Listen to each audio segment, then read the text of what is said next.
Japan जो अपनी advance technology और दूर की सोच के लिए जाना जाता है। दोस्तों आज के समय में जापान इतना ज़्यादा विकसित है जिसके सामने अमेरिका और चाइना जैसे बड़े बड़े देश भी उसके सामने कुछ नहीं लगते।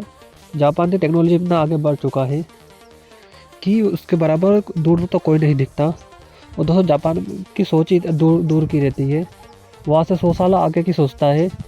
यानी आज समय भारत जो 100 साल बात करेगा वो जापान आज कर चुका होता है। हर चीज़ में जापान आगे रहता है और जुगाड़ वगैरह में भी जापान से आगे कोई नहीं है।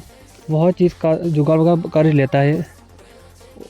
और दोस्तों जापान की बात करें तो उनका दिमाग इतना ज़्यादा तेज रहता है कि वो हर चीज़ का सोल्यूशन निकाल लेते हैं। उनके तेज दिमाग के कारण वो दुनिया में उनकी हाई हाई रहती है।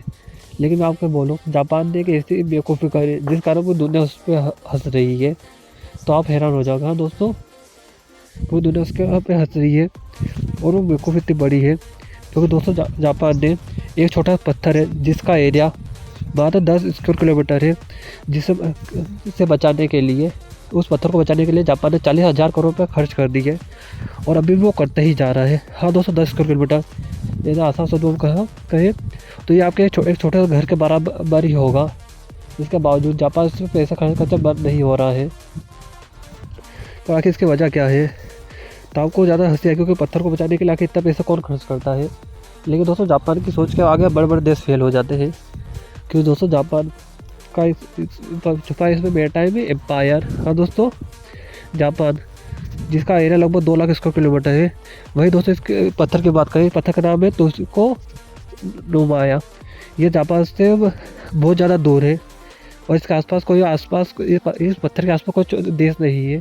लेकिन दोस्तों ये पत्थर की बात करिए, एक समय पे आइलैंड हुआ करता था जो जापान का था, लेकिन बाद में सी लेवल बढ़ने के कारण ये पूरी तरह आइलैंड डूब गया, बस इसका ऊपर का एक पत्थर ही बचा है। लेकिन दोस्तों मेरीटाइम लॉ की बात करें तो इंटरनेशनल मेरीटाइम लॉ के अनुसार किसी देश की जो सीमा रहती है उसके 370 किलोमीटर के रेडियस तक उस देश का हक रहता है। यानी उसके नीचे जो भी नेचर रिसोर्स है, फीस वगैरह, हर चीज़ पे उस देश का ही हक रहता है और कोई दूसरा देश आकर उस पर हक नहीं जा सकता। यही है जापान का मेरीटाइम एम्पायर। क्योंकि इस इंटरनेशनल लॉ के मुताबिक उस पत्थर के 370 किलोमीटर रेडियस की बात करें तो वो होता है लगभग 4 लाख स्क्वायर किलोमीटर। यानी जापान के कुल एरिया से दुगना। यही कारण है कि जापान इस पत्थर को बचाने के लिए इतना कुछ कर रहा है। क्योंकि जापान की जो रिसर्च वगैरह करी उसके मुताबिक उस पत्थर के नीचे जो ज़मीन है वहाँ पे कई अरबों खरबों के नेचर रिसोर्स मौजूद, जैसे नेचुरल गैस, कोल, आयरन और भी कई सारी चीज़ें उस पत्थर के नीचे मौजूद है। यही कारण है कि जापान उसको बचाने की कोशिश कर रहा है और 40,000 करोड़ खर्च करते हैं और आज भी करता ही जा रहा है। अगर उसकी रिसर्च से निकले और उससे रिसोर्स निकल गए तो जापान ने वहाँ पे जितना खर्च करा है उससे 1,000 गुना ज़्यादा वो वहाँ से कवर कर लेगा। यही कारण है कि जापान उस पत्थर को बचाने के लिए कुछ कर रहा है। यदि आप समझ गए होंगे कि दुनिया जिसे बेवकूफ़ समझ रही है वो जापान की चालाकी है और जापान में चालाकी से वो दुनिया को बेवकूफ़ बना रहा है। दोस्तों या आपको जापान की चालाकी कैसे लगी? आपने कभी सोचा भी नहीं होगा कि जापान इतना कुछ आगे सोच सकता है, लेकिन जापान ने कर दिखाया है।